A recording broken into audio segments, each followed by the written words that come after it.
Assalamualaikum warahmatullahi wabarakatuh. Perkenalkan, kami dari kelompok SIL akan mempresentasikan hasil dari diskusi kami mengenai aplikasi KIS untuk pemetaan das dan analisis ketersediaan air, yaitu tentang lingkungan dan konservasi. Sebelumnya, izinkan kami memperkenalkan diri. Kami memiliki 5 anggota, yaitu saya sendiri, Fitriana Ramadhani, NIM 114230077. Lalu saya Gaisa Abdul Pradana, NIM 114230050. Saya Rahmat Rizky Agusti, NIM 114230065. Saya Zara Dewi dengan NIM 114230092. Saya Muhammad Hafid Fahmi Bayhaqi dan NIM 114230131. Oke, yang pertama kita bisa mengetahui dulu apa itu JIS. Jadi, Sistem Informasi Geografis merupakan sistem terorganisir dari hardware, software, dan data geografi yang dirancang efisien untuk memperoleh, menyimpan, mengupdate, memanipulasi, menganalisis, dan menampilkan semua bentuk informasi dan data yang bereferensi geografi. Lalu, pemetaan das untuk analisis ketersediaan air dapat dilakukan menggunakan software ArcGIS maupun QGIS dengan data utama berupa Digital Elevation Model atau DEM. DEM merupakan representasi kontinu dari permukaan bumi yang berisi koordinat X, Y, Z yang mencakup seluruh data mengenai informasi elevasi dari permukaan bumi seperti tutupan lahan, kemiringan lahan, dan berbagai aspek dari permukaan bumi yang dapat digunakan untuk pengelolaan sumber daya air.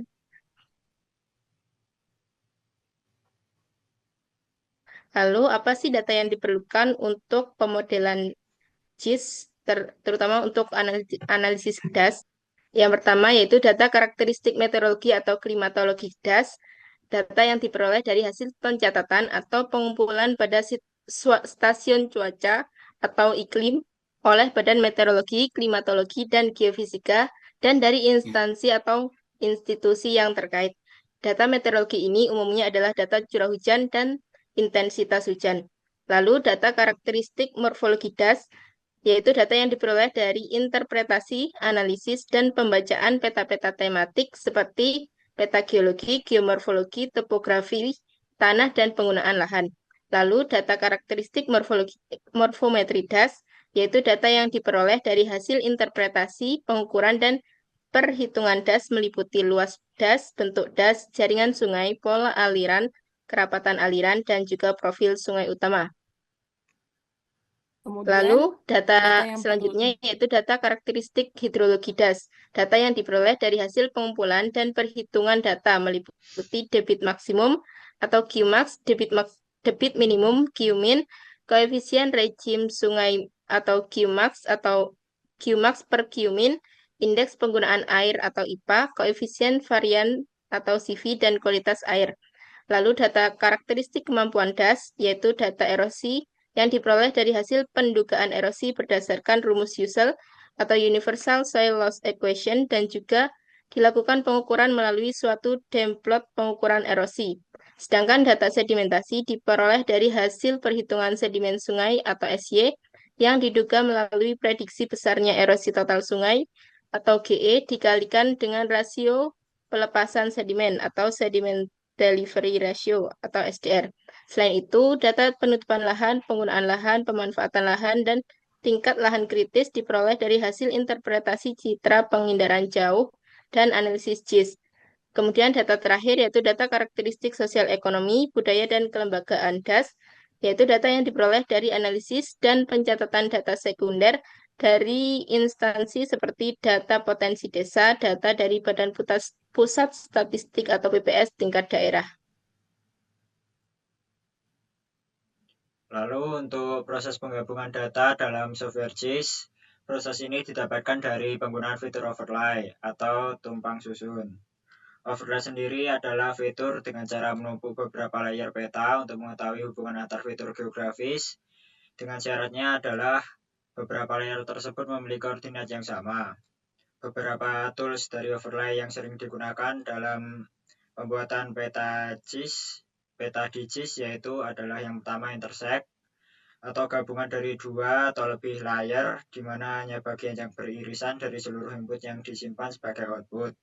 atau seperti di gambar yang pertama.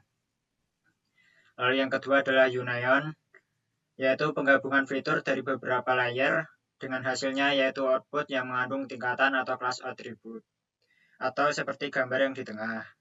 Lalu yang ketiga adalah dissolve, atau proses untuk menghilangkan batas antara poligon yang memiliki atribut identik, sehingga menghasilkan area tunggal yang mewakili kategori yang sama, atau seperti gambar yang paling kanan. Lalu untuk salah satu pemodelan JIS yaitu untuk analisis ketersediaan air, di mana dalam penelitian oleh Rubiantoro dan Susilowati pada tahun 2025, mereka menggunakan data peta grid berukuran 5x5, lalu ada peta administrasi, peta kependudukan, peta tutupan lahan, dan peta jasa lingkungan penyedia air, atau seperti yang dibuat dalam flowchart tersebut, yaitu dengan cara mengoverlay peta administrasi grid dengan peta penutupan. Lalu untuk perhitungan proporsi bobot tipe penutupan lahan, lalu pendistribusian kebutuhan air rumah tangga tiap grid sehingga menghasilkan perhitungan ketersediaan air pada tiap pemukiman. Lalu untuk perhitungan kebutuhan air dihitung berdasarkan jumlah penduduk pada area permukiman dan dikalikan kebutuhan air manusia tiap tahunnya. Lalu untuk penentuan status ketersediaan air didapatkan dari perhitungan selisih antara ketersediaan dan kebutuhan air tiap grid. Sehingga nantinya jika didapat surplus, maka ketersediaan air tersebut masih berlimpah. Sedangkan jika kebutuhan airnya lebih besar atau defisit, maka di daerah tersebut ketersediaan airnya kurang. Seperti di output pada penelitian ini, yaitu di kota Salatiga terdapat selisih 209.785.089 meter kubik, yang dimana itu adalah surplus sehingga ketersediaan di kota Salatiga masih belum terlampaui. Penelitian lain juga untuk memetakan ketersediaan air di daerah aliran Sungai Deli, yaitu dari sumber peta topografi, jaringan sungai, curah hujan, penggunaan lahan, dan kualitas air yang diintegrasikan dari pemodelan aliran air. Hasilnya adalah di hulu memiliki ketersediaan air tinggi, sedangkan di bagian hilir cenderung kekurangan air akibat perubahan tutupan lahan. Hasil dari JIS ini menjadi dasar untuk perencanaan pengelolaan air berkelanjutan dan mitigasi risiko banjir atau kekeringan.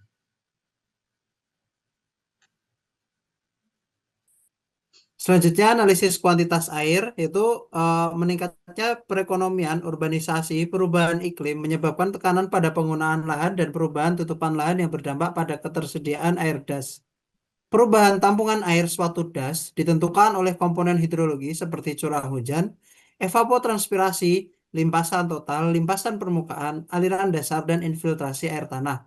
Estimasi ketersediaan air sangat penting untuk memenuhi permintaan dan pasokan untuk irigasi, penggunaan domestik, dan kegiatan lainnya pada saat ini dan masa depan.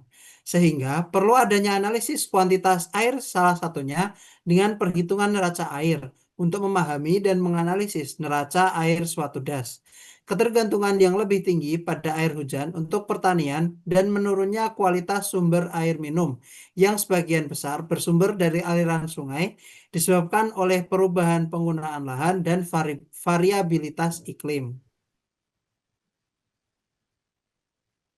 Nah, untuk analisis kualitas air, dalam analisis kualitas air suatu das dapat menggunakan pendekatan SIG atau Sistem Informasi Geografis.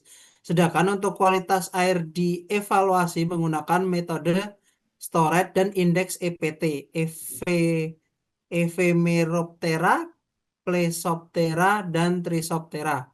Sedangkan data spasial dianalisis menggunakan interpolasi IDW untuk menghasilkan peta sebaran pencemaran.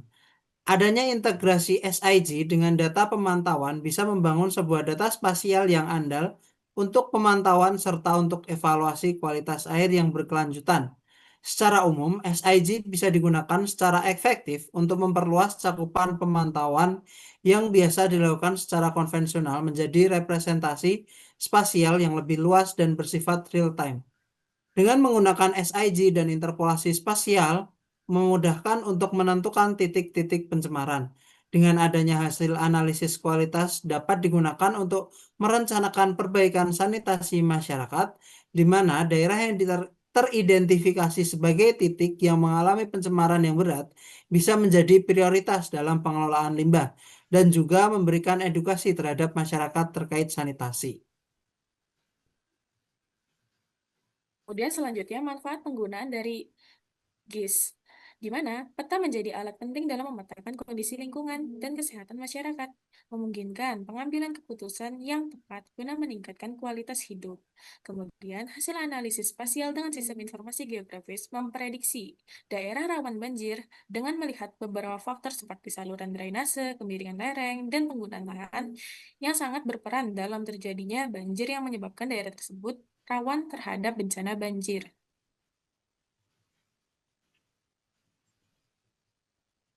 Kemudian, terdapat output yang dihasilkan, di mana output yang dihasilkan berupa berbagai peta yang dapat dijadikan acuan dalam mengelola daerah aliran sungai, di mana pengelolaan dan pemantauan DAS haruslah bersifat berkelanjutan. Adapun output yang dihasilkan sebagai berikut. Yang pertama, ada pemetaan bahaya banjir, di mana peta ini berisi data wilayah yang diklasifikasikan berdasarkan kerentanan terhadap banjir. Kemudian yang kedua, terdapat pemetaan potensi pengisian air tanah, di mana berisi data analisis hidrologi untuk mengetahui siklus hidrologi di daerah yang diteliti. Yang ketiga, peta persebaran sedimen. Daerah aliran sungai sangat rentan terhadap erosi sehingga dapat berakibat pada pendangkalan sungai. Kemudian ada peta delineasi sungai, di mana data yang berisi mengenai penentuan batas suatu DAS, di mana aliran permukaan akan mengalir menuju outlet.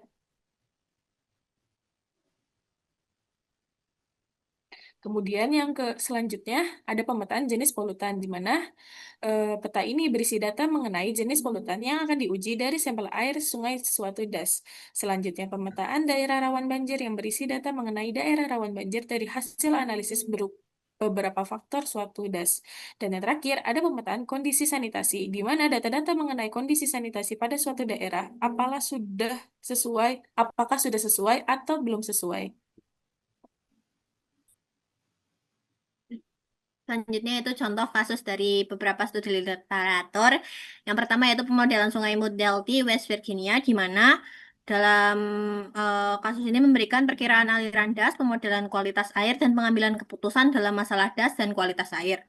Yang kedua itu pemetaan zona resapan air Sungai Banjir, Kanal Timur, Semarang, di mana terjadi permasalahan kekeringan saat musim kemarau dan banjir saat musim hujan, sehingga dilakukan pemetaan zona resapan air untuk mengambil langkah pengelolaan suatu das.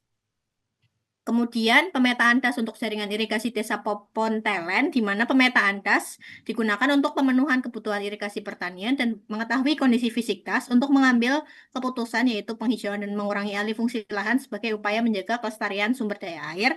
Dan yang terakhir yaitu pemetaan das kebutuhan air bersih Dusun Citawa, di mana pemetaan das meliputi pola aliran, lalu identifikasi daerah tangkapan air. Hasilnya yaitu peta ini dapat digunakan untuk pengambilan kebijakan dalam pengelolaan air dan distribusi sumber daya air untuk memenuhi kebutuhan masyarakat. Berikut yaitu contoh output dari studi literatur. Yang pertama yaitu pemodelan TSS menggunakan WCMS dan GIS. Yaitu yang kedua peta zona resapan air menggunakan ArcGIS dan DEMNAS. Yang ketiga yaitu peta das Dusun Citawa menggunakan DEM dan QGIS. Dan yang terakhir yaitu peta daerah tangkapan das Lelema menggunakan ArcGIS, Global Mapper, dan Google Earth Pro. Berikut beberapa daftar pustaka yang kami gunakan. Kurang lebihnya mohon maaf. Wassalamualaikum warahmatullahi wabarakatuh. Terima kasih.